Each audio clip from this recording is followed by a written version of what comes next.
Hi guys, welcome to the final tutorial on the course. Well done for making it this far.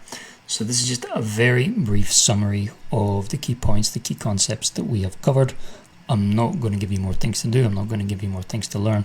It's just a quick look back at some of the most important things that we have learned together over the last few hours. So we began the course by talking about the manager and leader mindset, the kind of difference between the two and where they intersect and overlap. We talked about the difference between managing and leading. Managing focuses on maintaining systems and processes, while leading inspires vision and motivates people to achieve goals. Core management functions include planning objectives, organizing resources, leading teams, and controlling progress to ensure success. Clear role definitions and open communication channels prevent confusion and improve team collaboration. So who's leading, who's managing, and what's the difference? And some of the foundational vocabulary around this topic are delegation, accountability, authority, feedback, and performance metrics. Effective communication style. So remember we talked about autocratic leadership that's directive and top down. We talked about democratic that involves team input. Transformational inspires change. Laissez-faire offers autonomy. Each suits different contexts and team needs. It's not that one is better than the other, but one can be more appropriate than the others in a given situation. We discussed adapting tone. Tailoring tone to the audience and situation builds rapport and clarity. Formal tones suit hierarchy. Informal tones foster creativity and openness in collaborative teams. Politeness and hedging is something we talked a lot about in different contexts.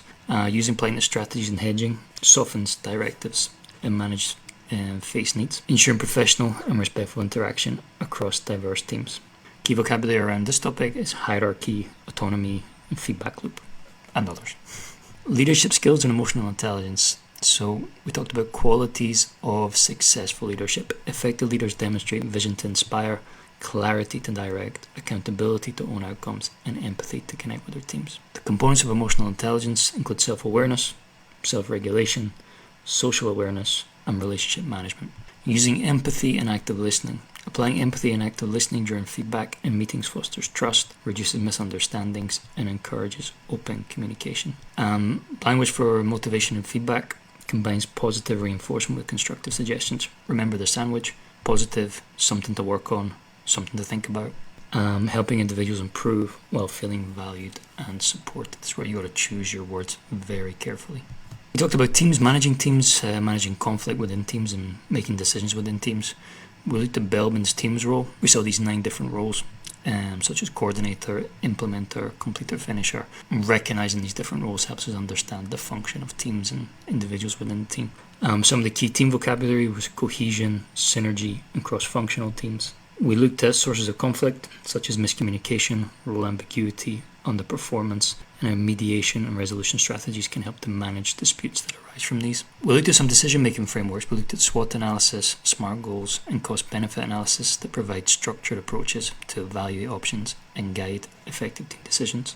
We looked at functional language skills, using precise language for negotiation, justification, problem-solving to improve clarity and effectiveness. We also looked at strategy, change, and cross-cultural leadership. So we looked at vision and mission alignment. Vision and mission alignment provide clear direction and inspire employees, in theory, by aligning individual roles with organizational goals and values. Strategic planning and KPIs. Strategic planning sets long-term objectives with measurable KPIs to track progress and ensure alignment across departments and teams. Change management basics. We saw Kotter's 8 steps for effective change, creating urgency, that is to say, convincing people of the need for change, forming coalitions, communicating vision, removing obstacles, celebrating wins, and gaining buy-in. Towards the end, we looked at cross-cultural leadership, understanding cross-cultural dimensions like power distance, individualism versus collectivism, uncertainty avoidance versus uncertainty toleration. And that helps you adapt your leadership or management style to the local environment, let's say. And the universal truth of it's always important to be polite and flexible in your communication in business.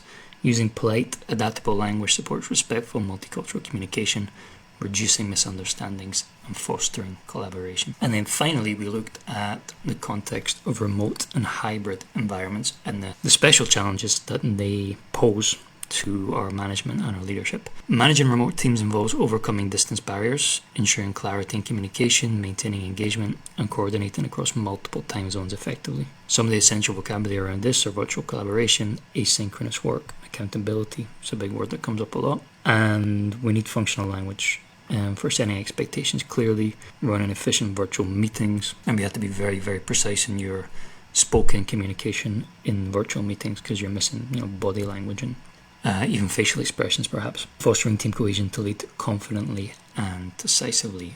So that was everything we covered, and that brings us to the end of the online course. Now, if you haven't done it yet, then I strongly recommend that now you've reached the end of the online tutorials, you turn your attention to the PDF booklet, which will allow you to see where you are in terms of your linguistic skills and in terms of your understanding of the processes and the structures that we have discussed and their associated vocabulary. So there is the exercise booklet. There's also the answer key. Some of the answers are fixed. So, you choose the correct letter, for example, multiple choice. Some of the questions ask you your opinion. So there's no one fixed correct answer. There's also going to be a downloadable glossary of the key words and terms, the most important ones that we've covered in the course. So you have an easy reference if you need to go back and check. Which just leads me to say thank you for your hard work and thank you for your company over the last few hours. I hope you found it useful. And like I said, you have these PDFs, easy reference points, so you can go back and check key vocabulary, key concepts when you feel the need. And yeah, the idea now is you start applying this in your own work. Or if you don't have the opportunity yet, if you're not leading or managing yet, I'm sure you will get the opportunity in the not too distant future. Pleasure to be with you. Thank you very much. I hope you enjoyed it. Bye.